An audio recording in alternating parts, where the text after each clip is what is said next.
today's going to be interesting.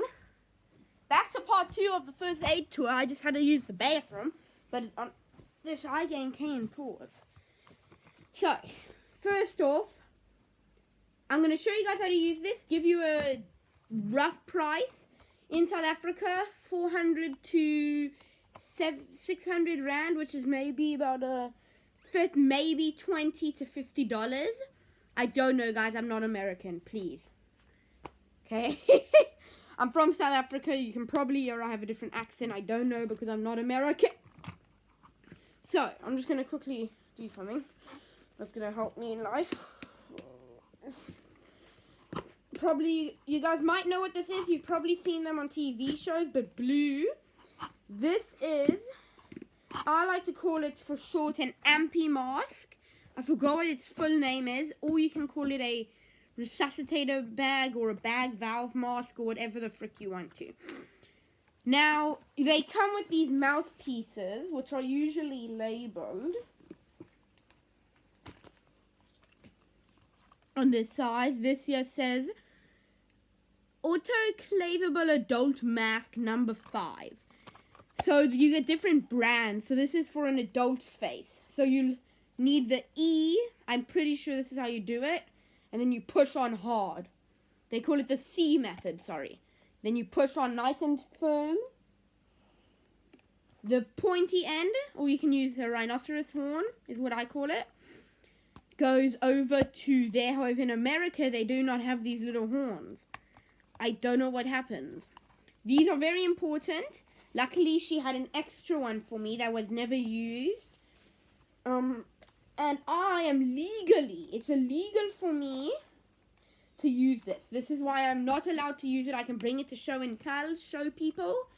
But it even says on the bag, notice, should be used only by personnel trained in cardiopulmonary resuscitation, which is short for CPR. But there's specific keys in CPR. Hands-only CPR, which is when you go. However, I can't really do it while sitting in this position. This might be a better one. Sorry that I'm wearing pajamas.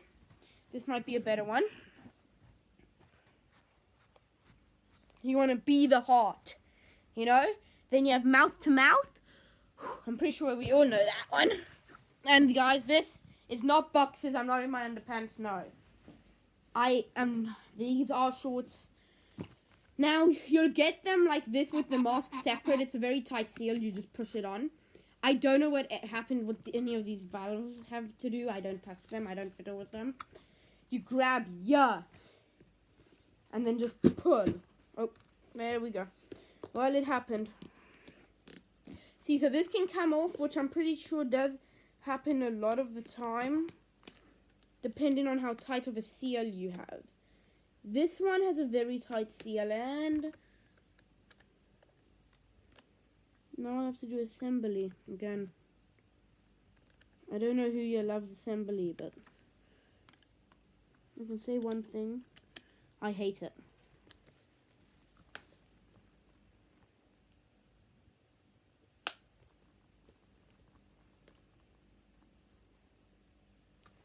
Okay, guys, you just want to push it. Hey. Push it on. Okay. But yeah, you grab over by this. So, let me try again, because I still have to practice. I have not been trained to use this. So, yeah. You push here and there.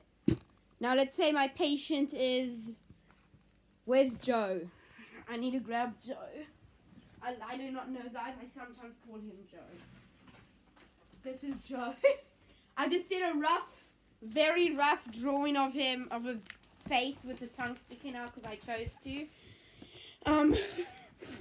So what you do is you take, I'm walking over my patient. Guys, don't walk over your patients. Just don't. You're walking over a patient, stupid. So what I like is that you can also do this. So if I'm working from the side of the patient, the C method, I grab the bag. Make sure it's nice and sealed. You grab it and you are the lungs. Keep in mind. So then you go 1, 2, 3. 1, 2, 3. and not go. That's in the most urgent moments where they have been clinically dead for around, let's say 10 minutes. Then I guess, I'm pretty sure, if there's a paramedic like me, if it's the other way around, but if they've been clinically dead or if they're a doctor or something, don't do this. I've seen a video where this guy had to do an intubation, and it's one of those dummies where it's like half a body and then you have the balloons as lungs, and then you need to go try to fill up the balloons. It's one of those.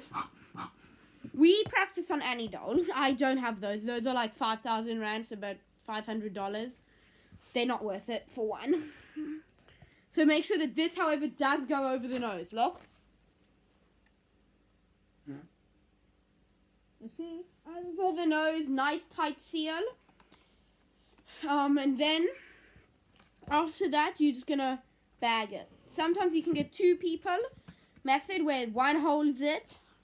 As we can see, one just holds it simply over, gets a lot tighter seal, and you can use two hands. However, sometimes you are forced to use a one-handed technique. This one doesn't really fit me, but sometimes I'll have this thing here, and you put your fingers there and your thumb there, and you can just bag away. This here is for an oxygen tank to be hooked up. Yeah. However, you don't have to have an oxygen tank to be hook it up. You can do it out in the field usually. In a hospital for better oxygenation, though I'm pretty sure that... See, I have no idea what this is for. Paramedics, correct me if you can in the comments. I, for God's sake, really don't know. God, if you hear one day, teach me. Yeah, but it came assembled, it was already ready. And yeah, when you put it back, make sure it doesn't go too far in. Kind of like this. It mustn't go too far in. See guys, that's too far in. It needs to be just perfect. So it needs to go down by one. See these little lines? Go down one. Like that. Then the other side, one.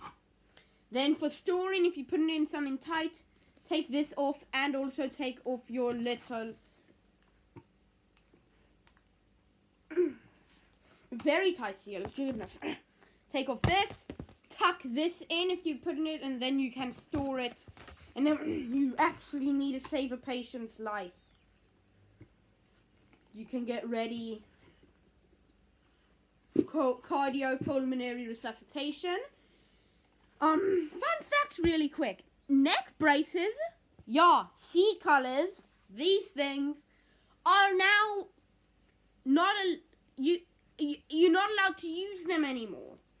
At least that's how it is in South Africa, which I find odd. But I guess it's the law. So yeah, I hope you guys really enjoyed this video. It's one of my longest, longer ones. But yeah, peace.